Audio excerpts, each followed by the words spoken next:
भगवते वासुदेवाय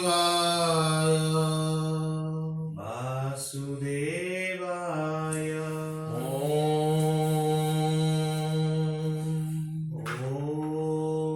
नमो नमो भगवते भगवते वासुदेवाय वासुदेवाय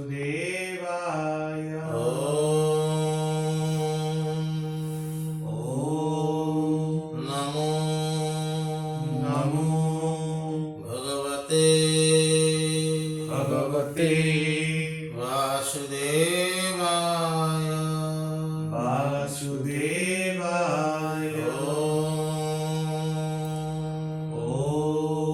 नमो नमो भगवते भगवते वासुदेवाय वासुदेवाय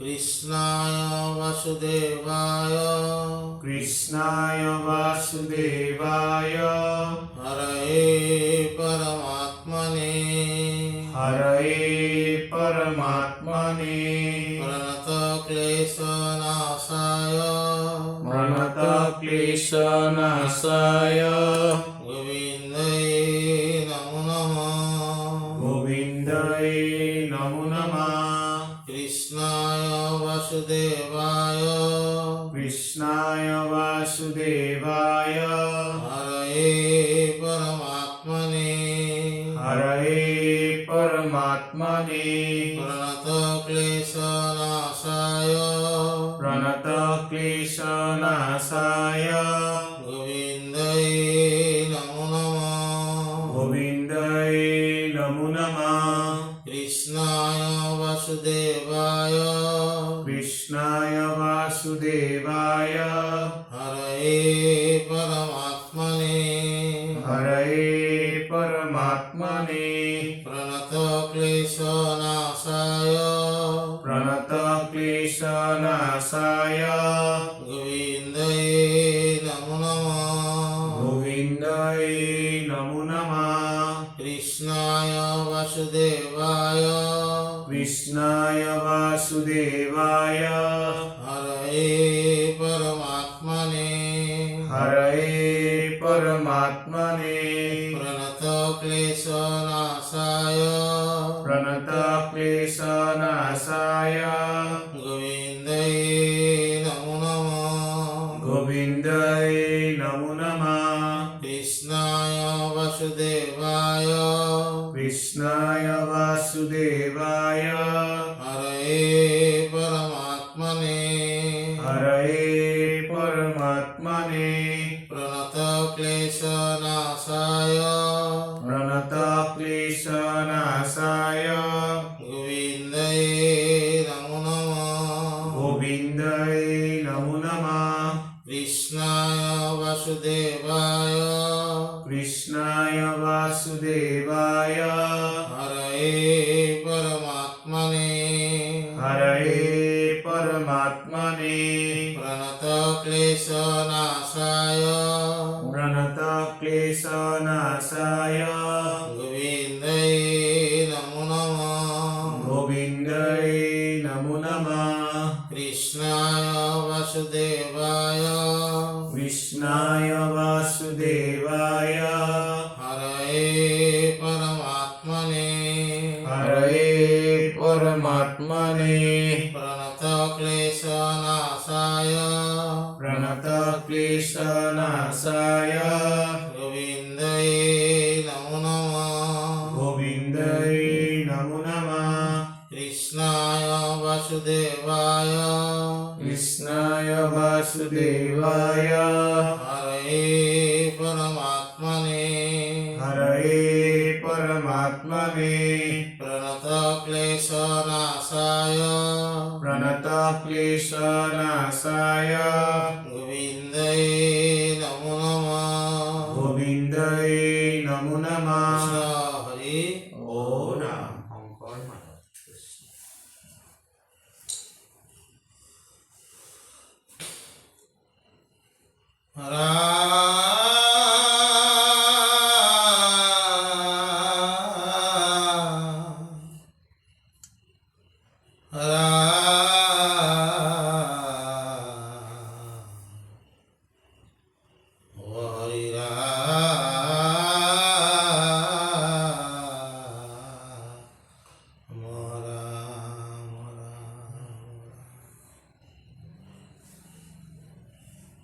সত্তৰজতম প্ৰকৃতিৰ তিনি গুণে ধৰা তিনি মূৰ্তি একে পুৰুষয়া কোনে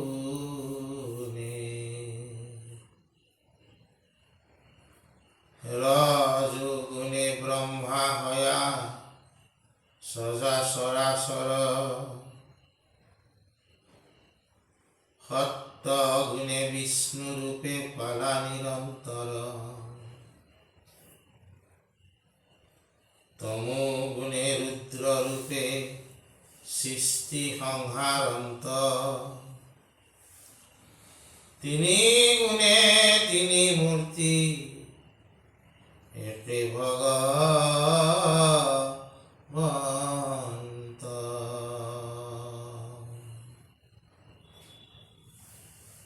হে রাম যদ্যপি ভজনি হুন্ত তিনিও ঈশ্বর তথাপিতো বিষ্ণু থেকে সিদ্ধি মনুষ্যর জ্ঞানে কে জানিবা মুখ্য মুখ্যর নিদান শুদ্ধ সত্য গুণে থেকে মিলে তত্ত্ব জ্ঞান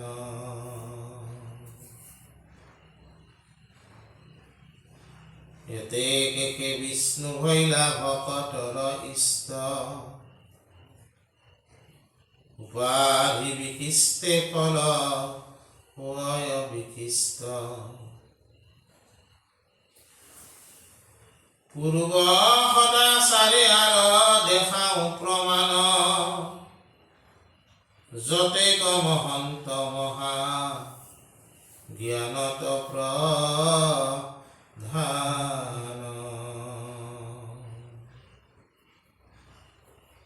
করন্ত ভকতি বাসুদেবর শরণে চিত্তে হয়ে নির্মল আনন্দ মিলে মনে পিতৃভূতপতি লোক পাল নিরন্তরে শ্রাদ্ধ বলি পূজা নকরিলে বিঘ্নি করে বিস্তর আশে ভজি পায় অল্প ফল জানি ঘোর রূপতে জি মহন্ত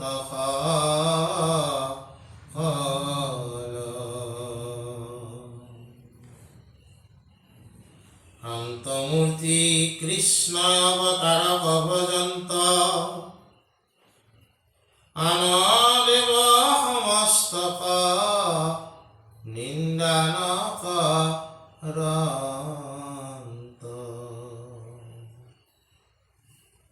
আজি আমার ৰত্নাৱলী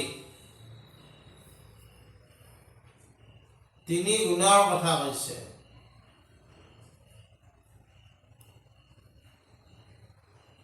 সত্য ৰজ তম।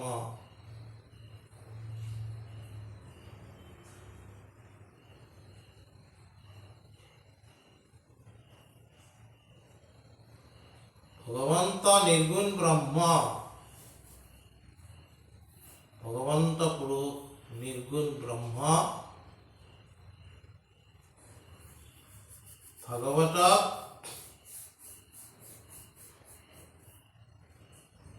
এই নিৰ্গুণ ব্ৰহ্মই যেতিয়া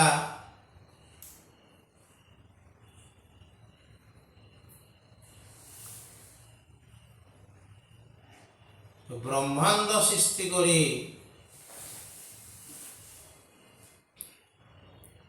জীৱ বিস্তাৰৰ কাৰণে মন মেলে, এই জীৱসমূহক চলোৱাৰ নিমিত্তে তিনি গুণৰ সৃষ্টি কৰে।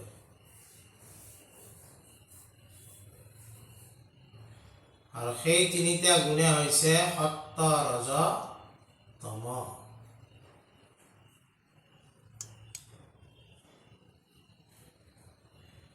নিৰ্গুণ ব্ৰহ্মৰ পৰা এই সত্য, ৰজ, তম এই তিনি গুণক আশ্ৰয় কৰি তিনি প্ৰকাৰৰ ঈশ্বৰৰ সৃষ্টি হয়। সত্য গুণক আশ্ৰয় কৰি বিষ্ণু,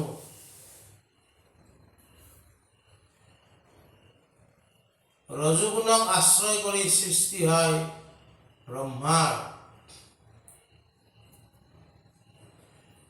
আৰু তমগুণক আশ্ৰয় কৰি সৃষ্টি হয় ৰুদ্ৰৰ।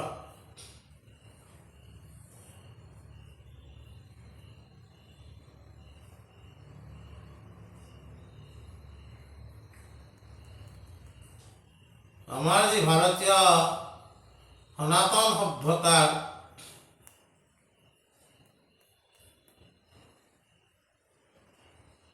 যি আমাৰ পূজা পদ্ধতি, তাতে অনেক সম্প্ৰদায় আছে।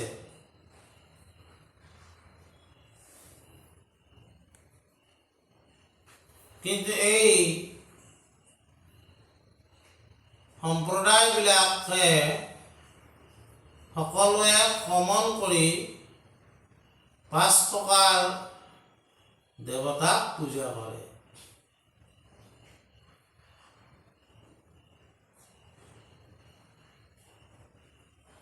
এই 5 প্ৰকাৰ দেৱতা হ'ল কি? সত্যগুণ বা পালক ৰূপ হিচাপে, সত্যগুণৰ আশ্ৰয় কৰি পালক ৰূপ হিচাপে বিষ্ণু উপাসনা কৰে, গোটেই জগতখনৰ পালক ৰূপ হিচাপে।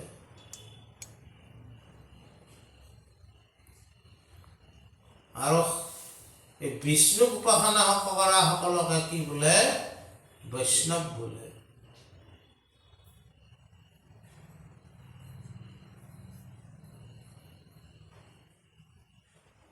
ব্ৰহ্মাৰ পূজা সাৰ্বজনীন নহয়, এটাই মাত্ৰ ব্ৰহ্মাৰ মন্দিৰ আছে পুষ্কৰত। কিন্তু ব্ৰহ্মা সৃষ্টিৰ প্ৰতি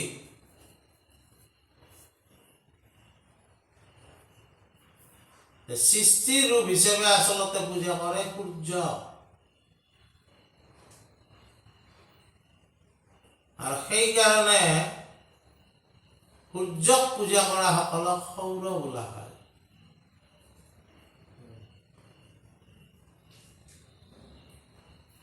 সৌৰ সম্প্ৰদায় ভাৰতবৰ্ষত আছিল।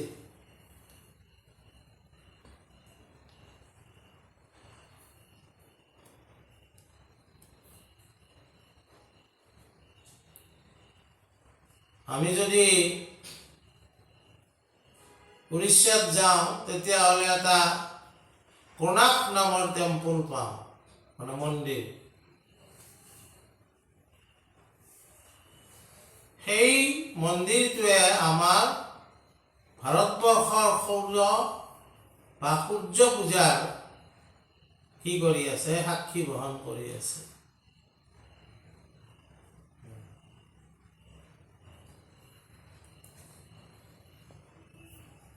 এই যিটো মন্দিৰ,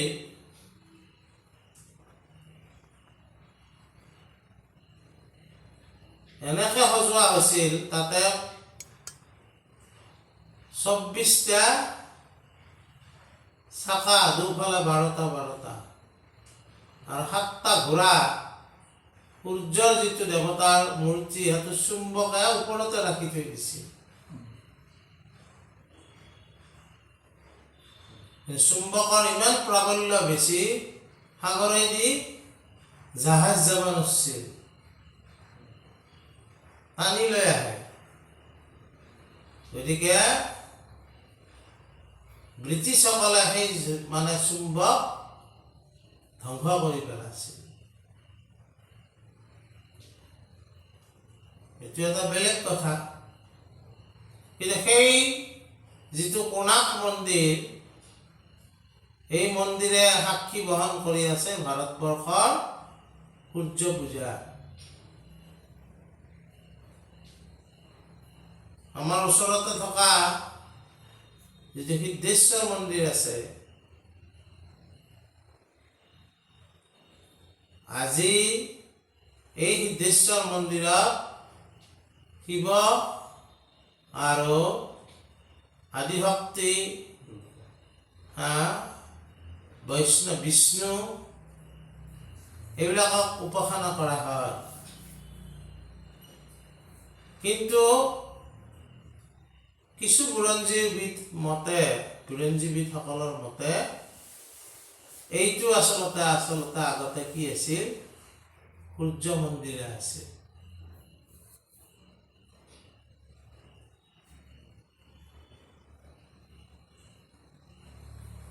বাৰু এইটো এটা বেলেগ কথা যে আমি তিনিটা সম্প্ৰদায়ৰ কথা ক'লো, বৈষ্ণৱ আৰু সৌৰ। সৌৰটো সৃষ্টি। তাৰপিছত আকৌ এটা সম্প্ৰদায় আছে শিৱক কেন্দ্ৰ কৰি,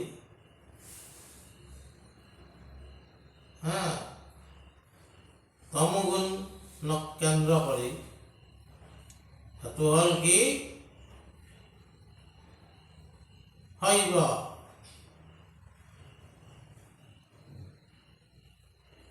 আৰু আদিশক্তি দুৰ্গা বা মায়া কেন্দ্ৰ কৰি যিটো কৰা হয়, সেইটো শাক্ত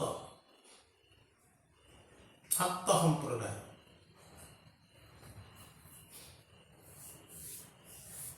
এটা হ'ল প্ৰথম পালক ৰূপ, দ্বিতীয়টো হ'ল সৃষ্টিৰ ৰূপ, তৃতীয়টো হ'ল সংহাৰ ৰূপ। এতিয়া আদিশক্তি এইটো হ'ল অদৃশ্য বা তিৰোধন বা মায়া ৰূপ। আৰু এটা সম্প্ৰদায় আছে, সেই সম্প্ৰদায়টো হৈছে অনুগ্ৰহ ৰূপ। সেইটো গণপত্য বা গণেশক কেন্দ্ৰ কৰি হয়।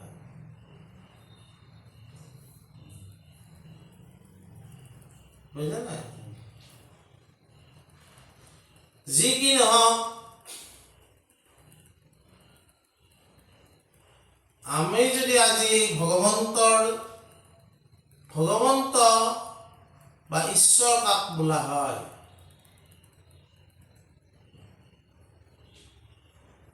তেতিয়াহ'লে এই তিনি গুণৰ যিজন ওপৰত, তেওঁকে ঈশ্বৰ বোলা হয়। সত্য, ৰজ, তম, ব্ৰহ্মা, বিষ্ণু, মহেশ্বৰ, এই তিনি গুণত আবদ্ধ। কিন্তু ভগৱন্ত পুৰুষ কি? নিৰ্গুণ। তেওঁ গুণত আবদ্ধ নহয়। গুৰুজনে বৰগীতত লিখিছে, হৰি মোৰে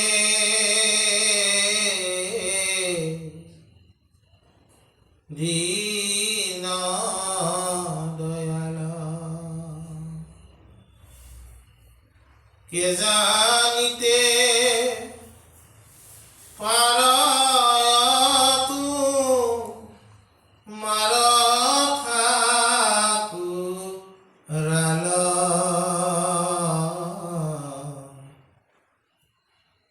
হৰি মোৰে দীন দয়াল,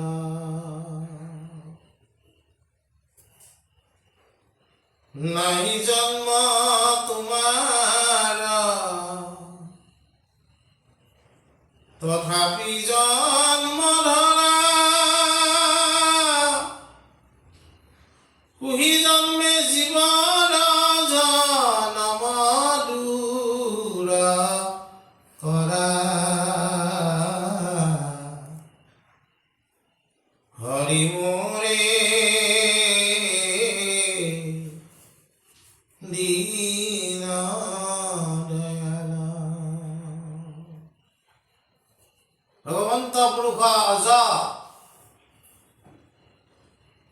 জন্ম বা মৃত্যু একোৱে নাই। কিন্তু সেই ভগৱন্ত নিৰ্গুণ ব্ৰহ্ময়ো আমাৰ কল্যাণৰ কাৰণে, জীৱৰ কল্যাণৰ কাৰণে বিভিন্ন সময়ত জন্ম হয়, অৱতাৰ হয়। আৰু এই অৱতাৰসমূহৰ তেওঁৰ কাৰ্য তেওঁ কৰি থৈ গুচি যায়।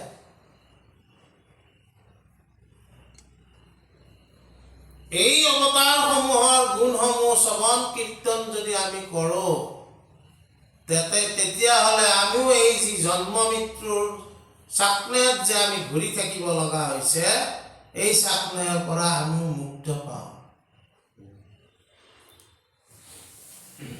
তাকে কৈছে, নাহি জন্ম তোমাৰ তথাপি জন্ম ধৰা, সুহি জন্মে জীৱৰ জনম দূৰ কৰা।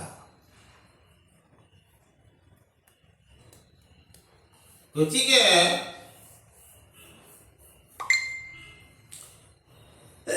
এই তিনি গুণত তিনিজন দেৱতাৰ কথা কোৱা হৈছে।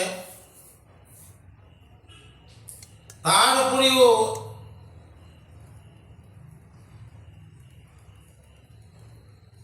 অদৃশ্য মায়া ৰূপৰ আদিশক্তিৰ কথা কোৱা হৈছে। অনুগ্ৰহ ৰূপৰ বিনায়ক বা গণেশৰ কথা কোৱা হৈছে।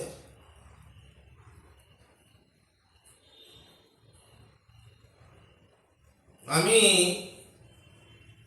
কৈ আছিলো যে ঈশ্বৰ বোলোতে ঈশ্বৰটো নিৰ্গুণ, নিৰাকাৰ, নিৰ্গুণ ব্ৰহ্ম। এই তিনি গুণত তিনি দেৱতাৰ সৃষ্টি কৰিলে, আৰু সেইকাৰণে ঈশ্বৰক এই তিনি গুণৰ ওপৰত বুলি কোৱা হয়। ঈশ্বৰ সম্বন্ধে বিভিন্ন ব্যাখ্যা আছে শাস্ত্ৰসমূহত।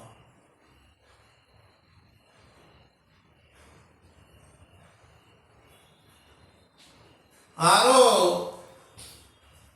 ঈশ্বৰ সম্বন্ধে কোৱা হৈছে যে অৱক্ত ঈশ্বৰ হৰি কিমতে বুজিবা কাংক, ব্যাপকত কিবা বিসৰ্জন, এতাৱন্ত মূৰ্তি শূন্য জ্ঞানমতে চিন্তি বাহা, ৰাম বুলি শুদ্ধ কৰা মন।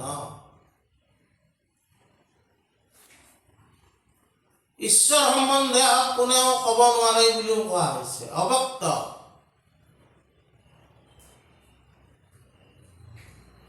কিন্তু সাধাৰণভাৱে যদি আমি চাওঁ যে আমিনো গুৰুসকলে ঈশ্বৰ সম্বন্ধে কি লিখিছে, সেনেকে যদি আমি বিচাৰ কৰি চাওঁ, তেতিয়া আমি দেখো মহাপুৰুষ মাধৱদেৱে লেচাৰী চন্দত লিখিছে, কৃষ্ণ একদেৱ ও দুখহাৰী, কালমায়াদিৰো অধিকাৰী, কৃষ্ণ বিনে শ্ৰেষ্ঠ দেৱ নাহি নাহি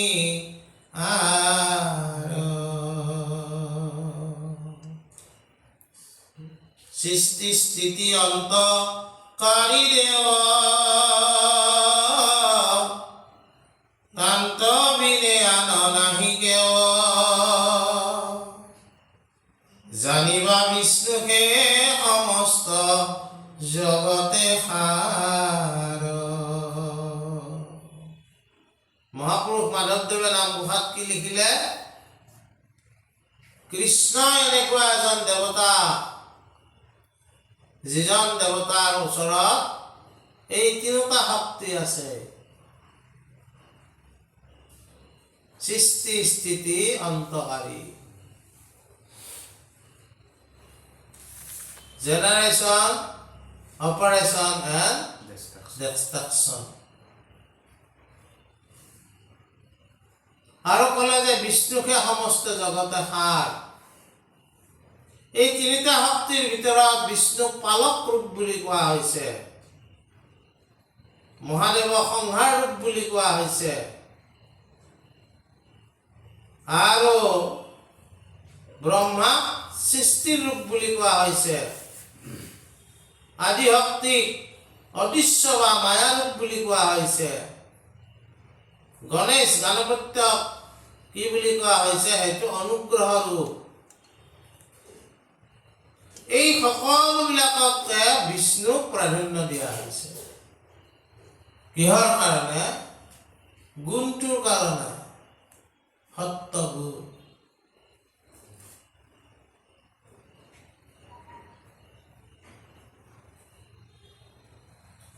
কেতিয়া মানুহ ঈশ্বৰমুখী হ'ব? যেতিয়া তেওঁ সত্য গুণৰ আশ্ৰয় ল'ব। আজি আমাৰ এই ৰত্নাৱলীটো কোৱা হৈছে যে আমি যিমান মনুষ্য আছো, আমি যদি মুখ্য মুক্তিৰ ফালে যদি আগবাঢ়িব খোজো, তেতিয়াহ'লে আমাক কি জ্ঞান লাগিব? শুদ্ধ সত্য জ্ঞান। মুক্তি বা মোক্ষ, এই মুক্তি বা মোক্ষ ভাগৱতে মুক্তি 5 প্ৰকাৰৰ বুলি কৈছে। সাযুজ্য, সাৰূপ্য, সালোক্য, সামীপ্য আৰু নিৰ্বাণ।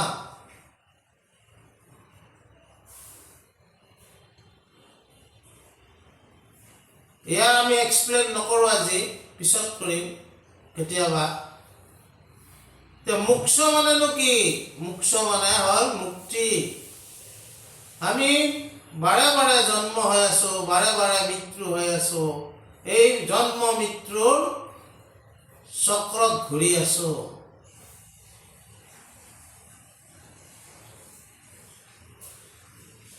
কেতিয়াবা উঠিছো, কেতিয়াবা নামিছো। মহাপুৰুষ শংকৰদেৱে ধুনীয়াকৈ উৰেষা বৰ্ণনৰ ভাষাত লিখিছে এইটো। কি বুলি? ও হৰি প্ৰভু জগন্নাথ, নিষ্ঠাৰ কৰা দাৰুণ সংসাৰে। তাতে এটা পদ লিখিছে যে আমি যে পানী তোলো, জলজ যন্ত্ৰ চক্ৰ বুলি কৈছে, আমি কাকাৰা বুলি কওঁ। কাকাৰা বুলি কওঁ নহয় পানী তোলাটো, কিন্তু শংকৰদেৱে কি ধুনীয়া শব্দ লিখিছে, জলযন্ত্ৰ চক্ৰ।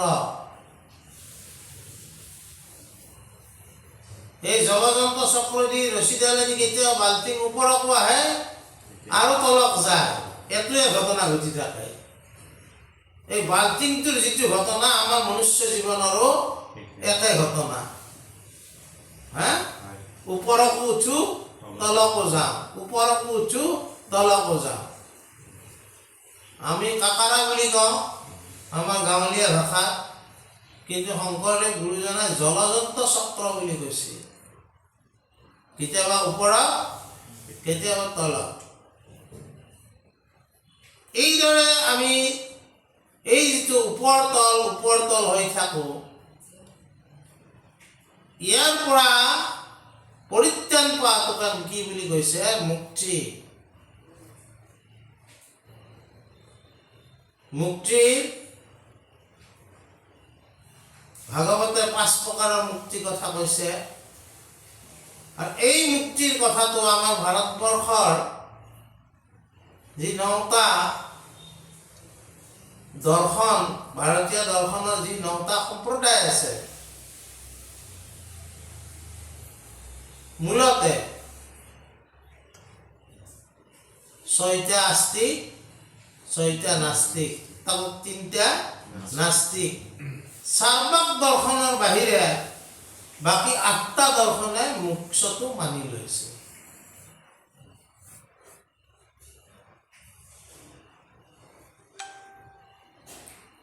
বৌদ্ধ দৰ্শনৰ মোক্ষৰ কথা নিৰ্বাণ বুলি কৈছে, জৈনেও মানি লৈছে, নহ'লে কৈবল্য বুলি কৈছে, বাকীবিলাকে মোক্ষ বুলি কৈছে। পৰিভাষাটো বেলেগ বেলেগ, কিন্তু মোক্ষৰ ধাৰণাটো এই 8টা দৰ্শনে মানি লৈছে। আৰু আমিতো মানুহে, ঈশ্বৰ মানাসকলে, বেদ মানাসকলে মুক্তিটো আমি মানুহে। কিন্তু এই মুক্তি কেতিয়া সম্ভৱ হ'ব?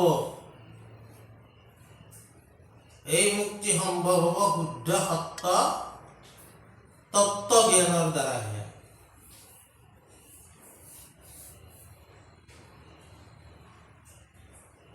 শুদ্ধ সত্য তত্ত্ব জ্ঞানৰ দ্বাৰাই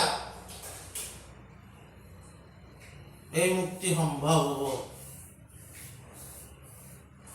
আৰু বেদেও তাকে কৈছে।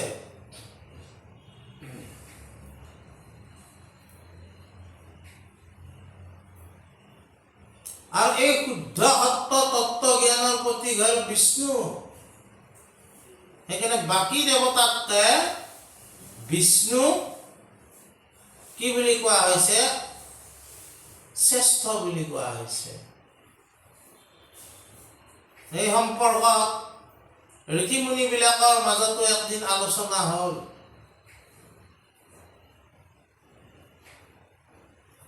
যে আচলতে আমি যে ঈশ্বৰ হিচাপে পুজি থাকোঁ তিনি দেৱতা, ব্ৰহ্মা বিষ্ণু মহেশ্বৰক, তাৰে ভিতৰত কোনজন শ্ৰেষ্ঠ?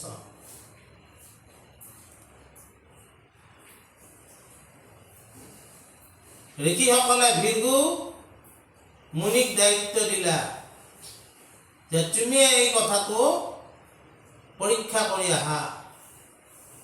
ভাগৱত বা কীৰ্তনত এই কথা স্থান পাইছে, ভৃগু পৰীক্ষা বুলি। তেওঁ গ'ল, যাই ব্ৰহ্মাকো তেওঁ ক্ৰিয়াত ৰত অৱস্থাত পালে। তেওঁ যে এজন মুনি গৈছে ব্ৰহ্মাই ক'ব নোৱাৰিলে।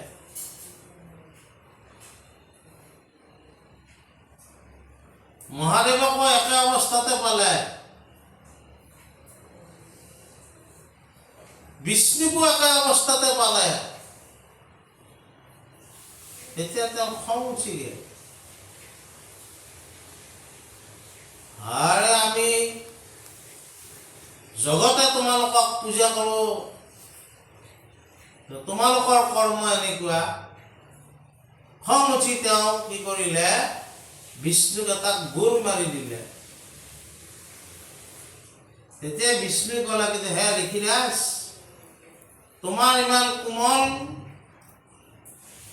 ভৰিৰে মোৰ ইমান বজ্ৰাধিক কঠিন বুকত যে তুমি গোৰ মাৰিলা, তুমি দুখ পালা নেকি? এই বুলি কোমল ভৰিখন চুবলৈ বিষ্ণু উদ্যত হ'ল। তেতিয়া ঋষিৰ তত আহিল, এইজনেহে বিষ্ণু। মই যিমান খং কৰিলোঁ, শুদ্ধ সত্য তত্ত্ব জ্ঞানৰ প্ৰতীক বিষ্ণুৱে মোৰ ওপৰত কিন্তু একো খং নকৰি বৰং মই কিবা অসুবিধা পোৱাৰ কথাহে তেওঁ সুধিলে।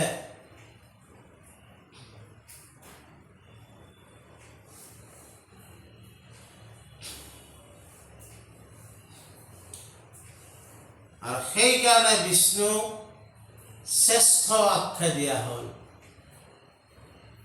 আৰু কি কৰিলে বিষ্ণুৱে?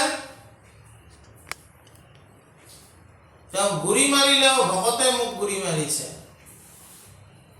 ভকতে যেনেকে মালা, গুণ নামৰ মালা গাঁঠি মোক দিলে মই পিন্ধো, এই গুৰিটো মই সদায় মোৰ হৃদয়ত ৰাখিম। তাৰে নাম হ'ল কি শ্ৰীবৎস পান্তি।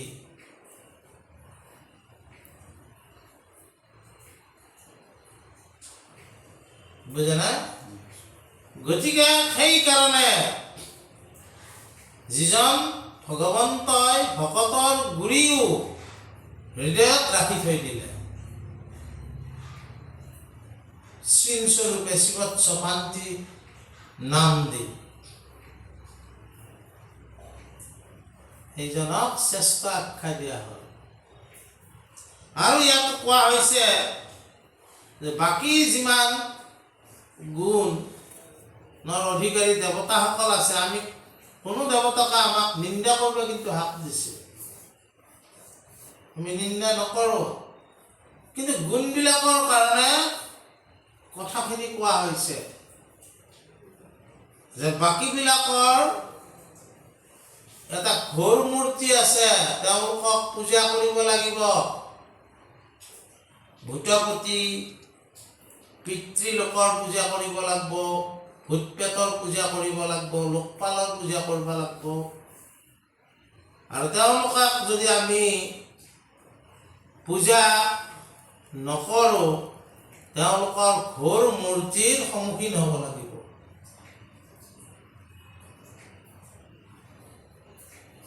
সেইকাৰণে পূজা কৰোঁতে খুব সাৱধানে পূজা কৰে। কিন্তু আমাৰ দুজন গুৰুৱে কি কৈছে যে আমি কিন্তু নাজানো আবাহন, নাজানো বিসৰ্জন, পূজা মন্ত্ৰ নাজানো কিঞ্চিত, এতেকে পৰমেশ্বৰ দাস ভৈলো চৰণৰ মূৰগতি সাধিবে উচিত। আমাৰ দুজন গুৰুৰ পূজা ইত্যাদি বেয়া বুলি কেতিয়াও কোৱা নাই। কৰা, তোমালোকৰ শক্তি আছে যদি পূজা কৰা, কিন্তু পূজা কৰোঁতে সাৱধানত কৰিব লাগিব।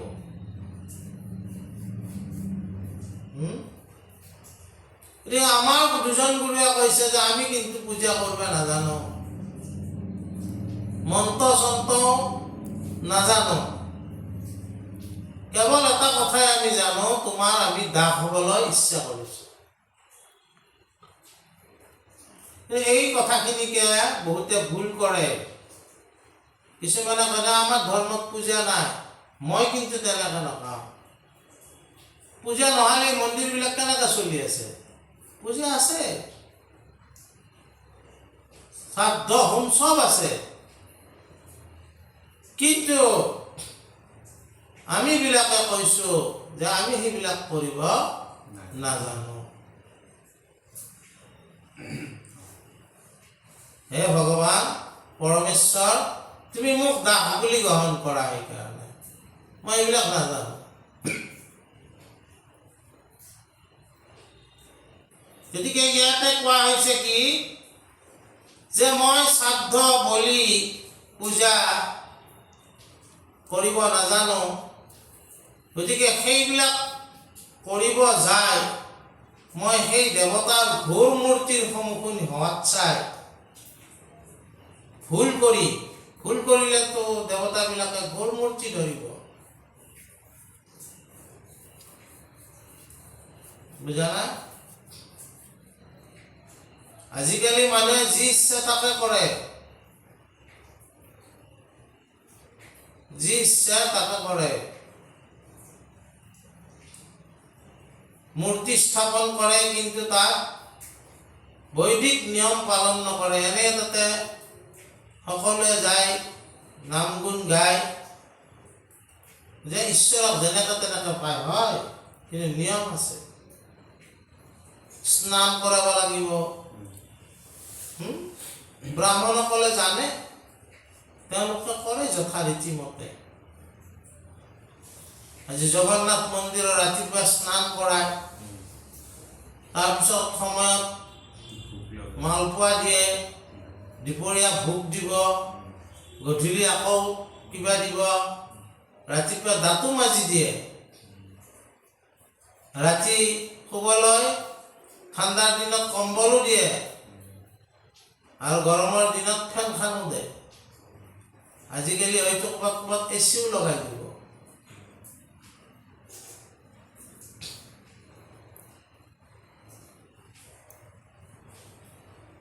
বুজানে? তেওঁলোকে নিয়ম মতে কৰি আছে, আমি তাত ক'বলগীয়া কথা একো নাই।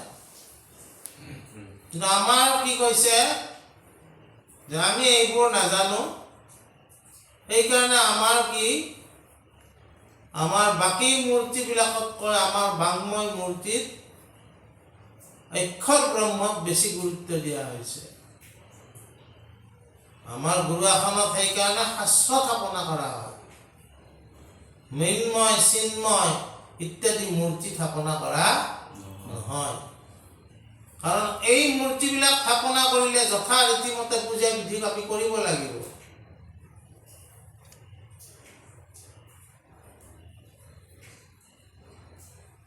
আজি আমাৰ কিছুমান সত্ৰ আছে, সেইবিলাকত এনেকৈ মূৰ্তিবিলাক স্থাপন কৰা আছে, আৰু সেই সত্ৰবিলাকত ব্ৰাহ্মণসকলে যথা ৰীতিমতে এই মূৰ্তিটোক প্ৰতিপালন কৰি আছে।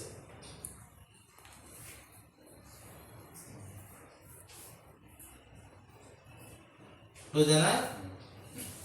আৰু আমাৰ কিছুমান সত্ৰ বা নামঘৰত এই মূৰ্তিৰ ব্যৱস্থা নাই। আমাৰ বাংময় ৰূপত অক্ষৰ ব্ৰহ্ম, গুণমালা, ভাগৱত, ঘোষা, ৰত্নাৱলী, কীৰ্তন, দশম এই শাস্ত্ৰবিলাকৰ ভিতৰত এখন শাস্ত্ৰ স্থাপন কৰা আছে। মূৰ্তি ৮ প্ৰকাৰৰ, এই শাস্ত্ৰও এটা বাংময় ৰূপ বুলি, ঈশ্বৰৰ ৰূপ বুলি ধৰা হয়। আৰু ভগৱন্ত পুৰুষে নিজে ঘোষণা কৰি গৈছে যে মই ক'ত থাকিম, যে মই ভাগৱতৰ মাজত থাকিম। এই বাংময় যিটো ৰূপ, এই ৰূপটোত সিমান বিধি ব্যৱস্থাৰ কথা নাথাকে। কাৰণ ইয়াত ভগৱন্তই নিজে থাকিম বুলি কৈছে। এই বাংময় ৰূপ কোনোবাই অধ্যয়ন কৰিলে, কোনোবাই পঢ়িলে, কোনোবাই শুনিলে, কোনোবাই কীৰ্তন কৰিলে, তেওঁলোকে সাক্ষাৎ ভগৱন্তক পাব পাৰে।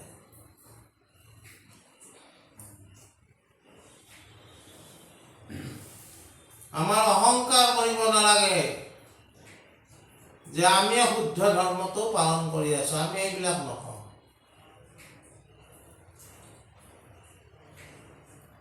আমাক গুৰুজনে দিয়া পন্থটো আমি পালন কৰি আছো, আৰু এই পন্থটোত মূল কথাটো কি কৈছে, দুজন গুৰুৱে আমাক দাস হ'বলৈ দিছে, দাস হ'বলৈ চেষ্টা কৰি আছো।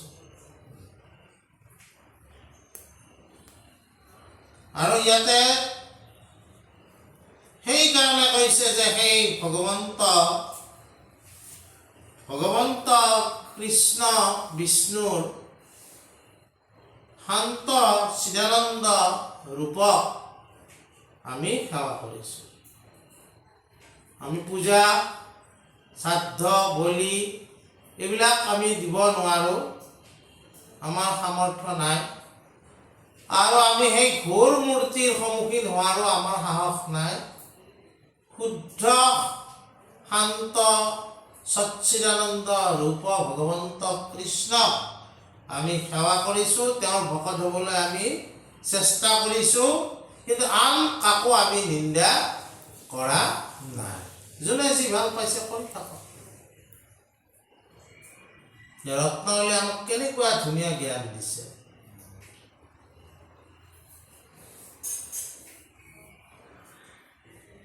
আমি আমাৰ কৰ্মটো, আমাৰ ধৰ্মটো আমি পালন কৰিব লাগে, আমাৰ কৰ্মটো কৰি যাব লাগে। কোনে কি কৰিছে, কাৰ ধৰ্ম কিমান ভাল, কাৰ ধৰ্ম কিমান কি, এইবিলাক আলোচনা কৰাৰ কথা আমাৰ একো দৰকাৰ নাই। তুমি তোমাৰটো জানি বুজি লোৱা, তোমাৰ পথত তুমি আগবাঢ়ি থাকা।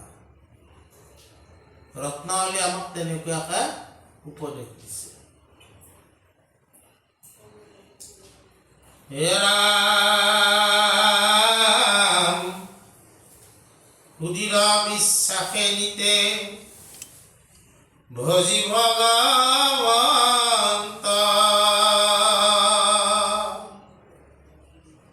পৰম দুৰ্লভ মুখ পদক সাধন্ত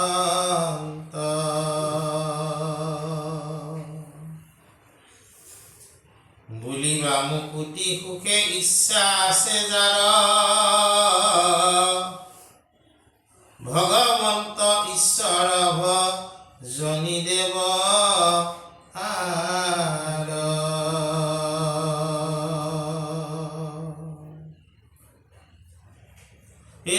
অন্যত্ৰ সুখক ইচ্ছা কৰে যিটো নৰ তাহাৰ ভজনি দেৱ নহন্ত ঈশ্বৰ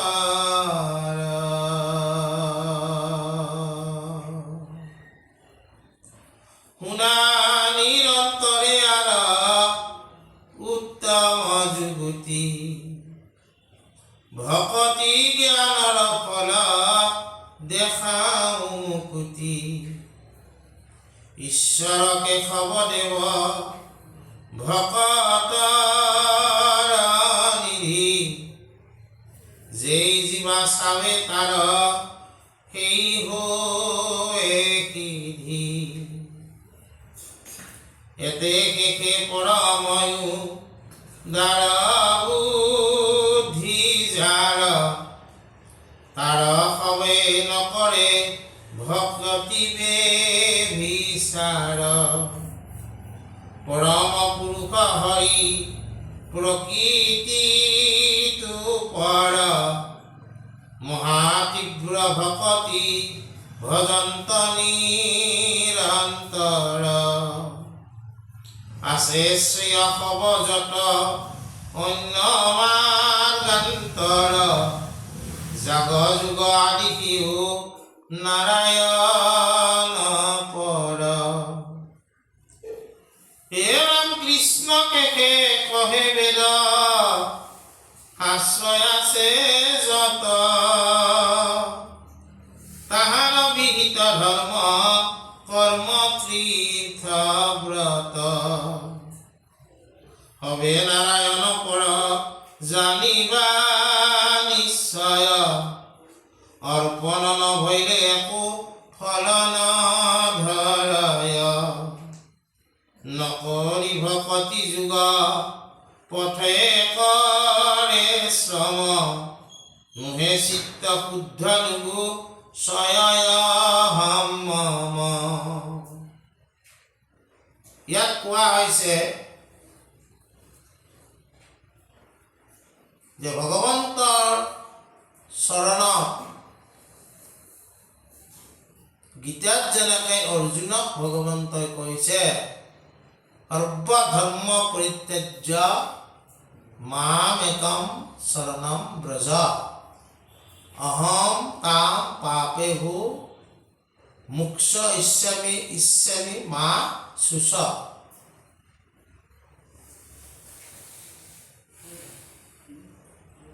গীতা হ'ল এখন তত্ত্বৰ শাস্ত্ৰ এই গীতাত প্ৰায় গুৰুজনে এখন তত্ত্ব আনিছে এই এখন তত্ত্ব মানে কি যে সকলো ধৰ্ম পৰিত্যাগ কৰি মোকে তুমি ভজা মই তোমাক সকলো পাপৰ পৰা মুক্ত কৰিম কিন্তু কেনেকৈ ভজিব লাগিব সুদৃঢ় বিশ্বাসে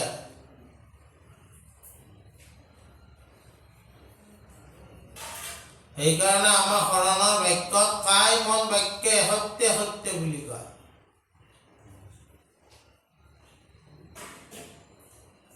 কিন্তু এতিয়া এইবিলাক ব্যৱস্থা ক'ব লাগে কম আমি বুজা নাই এই ব্যৱস্থা হ'ব বুলি মাধৱদেৱে ঘোষণা কৰি থৈ গৈছিল নামঘোষাতে আছে, এইবিলাক একোটা একোটা ব্যৱস্থা মাত্ৰহে হ'ব বুলি। কিন্তু শাস্ত্ৰই আমাক কৈছে সুদৃঢ় বিশ্বাসে আমি যদি ভগৱন্তক ওচৰত শৰণাগত হয়, তেওঁৰ দাস হয়, আমি যদি তেওঁক পূজা, তেওঁক নমস্কাৰ, তেওঁৰ চৰণত সেৱা কৰি থাকোঁ, তেতিয়া দুৰ্লভ মুক্তিকো আমি লাভ কৰাৰ কাৰণে সমৰ্থ হওঁ। আৰু কৈছে যে এই মুক্তিৰ যদি ইচ্ছা আছে, তেনেহ'লে কিন্তু মুক্তিৰ অধিকাৰী কেৱল ভগৱন্ত কৃষ্ণ। অন্য দেৱতাই তোমাক এই ধৰাতলত স্বৰ্গ সুখৰ কাৰণে তোমাক কৃপা কৰিব পাৰে, মুকুতি সুখৰ কৃপা কিন্তু বেলেগে কৰিব নোৱাৰে।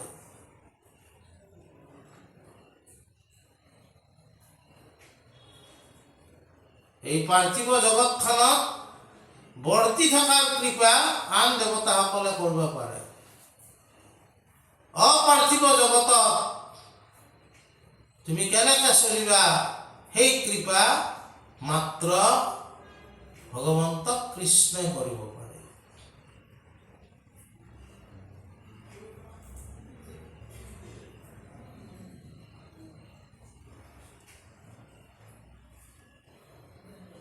গতিকে সেইকাৰণে আমাক কৈছে যে কেশৱ তেওঁ মুক্তিদাতা,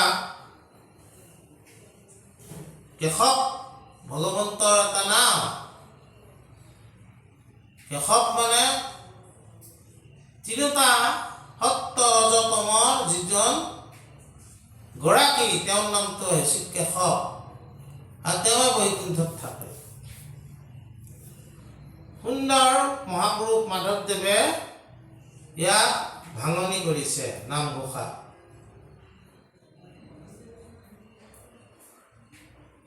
সেইকাৰণে আমাৰ যিসকল ভকতে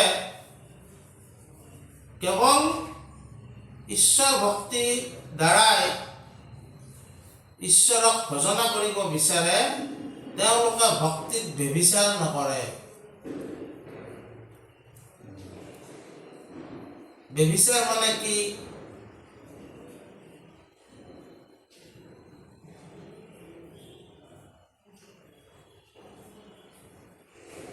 মই এখন শাস্ত্ৰৰ মতে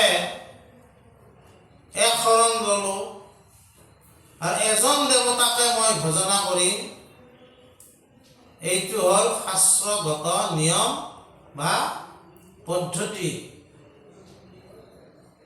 আৰু এইটোকে কয় এশৰণ। এশৰণৰ তুমি গ্ৰহণ কৰি তুমি যদি সকলো দেৱ দেৱীকে পূজা কৰি ফুৰা, তেতিয়া সেইটোক কি ক'ব? ব্যভিচাৰ বুলি কোৱা হ'ব। প্ৰেম ভক্তি এজনৰ লগতহে তুমি কৰিব লাগিব। প্ৰেম ভক্তি যদি আন কাৰোবাৰ সৈতে কৰা, যেনেকৈ তুমি যদি বিয়া কৰা, তুমি এজন পত্নী এজন স্বামী, ইজনে সিজনক বুজিব লাগিব, চলিব লাগিব, ইজনে সিজনৰ দায়িত্ব ল'ব লাগিব। কিন্তু তোমাৰ যদি আৰু এজনী কোনোবা থাকে, তেতিয়া তোমাৰ গৃহখনত কন্দল আৰম্ভ হ'ব। তোমাৰ সংসাৰ জীৱন সুন্দৰকৈ আগবাঢ়ি নাযাব।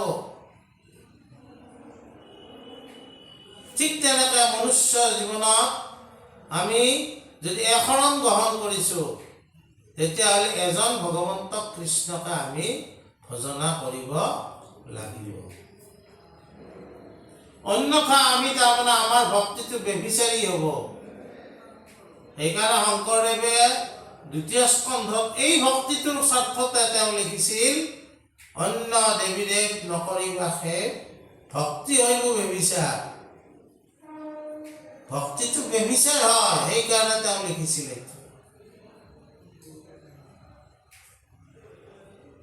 তাকে আজিকালি আৰু বিভিন্ন বিতৰ্ক কৰি পেলাই, বুজা না? শংকৰদেৱে বা মাধৱদেৱে কাকোতো একো বাধা কৰা নাই, কৰি থকা তোমালোকে যি কৰা, কিন্তু যদি একশৰণ ধৰ্ম গ্ৰহণ কৰা তেতিয়াহ'লে একশৰণ ধৰ্মৰ নিয়ম মতে চলিব লাগিব।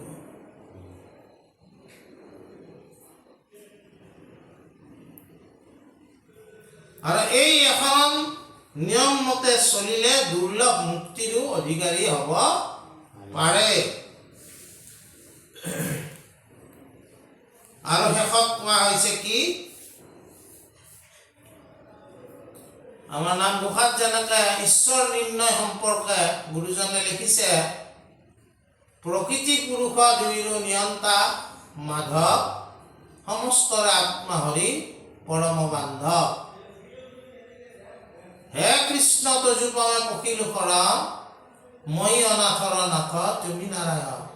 ঈশ্বৰ নিৰ্ণয়, তাৰপিছত শৰণ। নাৰায়ণ হৰি ৰাম গোপাল গোবিন্দ, ভজহো তোমাৰ পদ, ভজহো তোমাৰ দুই পদ অৰবিন্দ। হে ভগৱন্ত পুৰুষ, তোমাক আমি গম পালো যে প্ৰকৃতি আৰু পুৰুষৰ দুইটাৰে তুমিয়ে নিয়ন্তা মাধৱ। তোমাৰ ওচৰত আমি শৰণ লৈছো আৰু তোমাকে আমি ভজনা কৰিম। সেইকাৰণে ইয়াতে কোৱা হৈছে যে যাক যোগ্য শ্ৰাদ্ধ বলি হোম যিয়ে নকৰক কিয়, সকলোতকৈ শ্ৰেষ্ঠ হ'ল কি, ভগৱন্তৰ নাম স্মৰণ।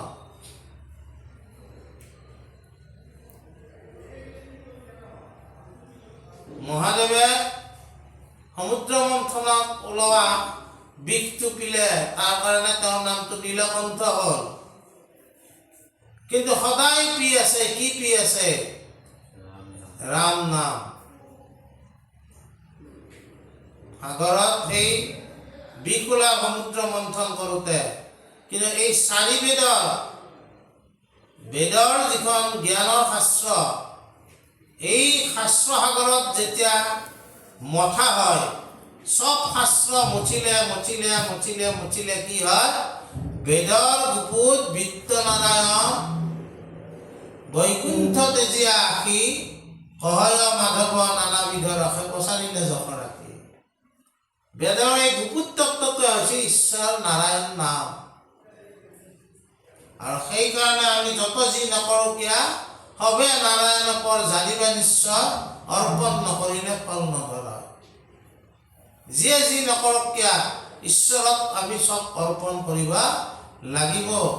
আৰু ঈশ্বৰক অৰ্পণ নকৰিলে কি হয়? সকলোতে বিঘিনি হয়।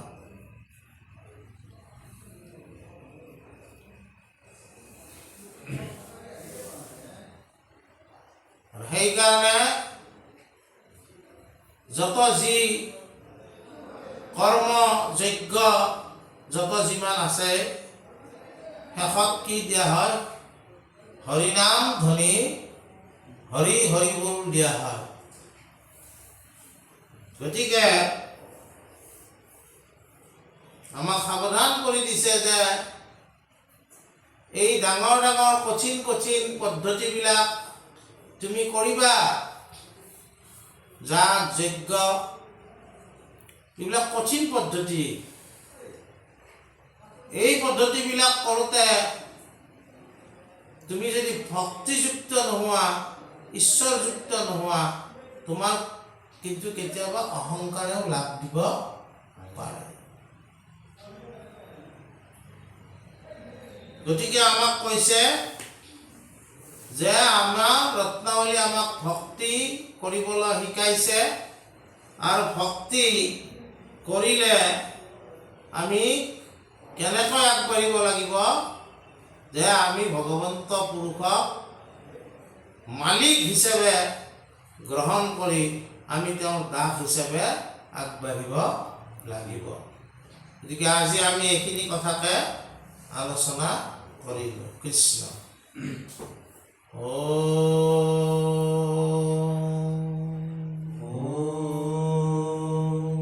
নমো নমো ভগবতে ভগবতে বাসুদেবায় বাসুদেবায়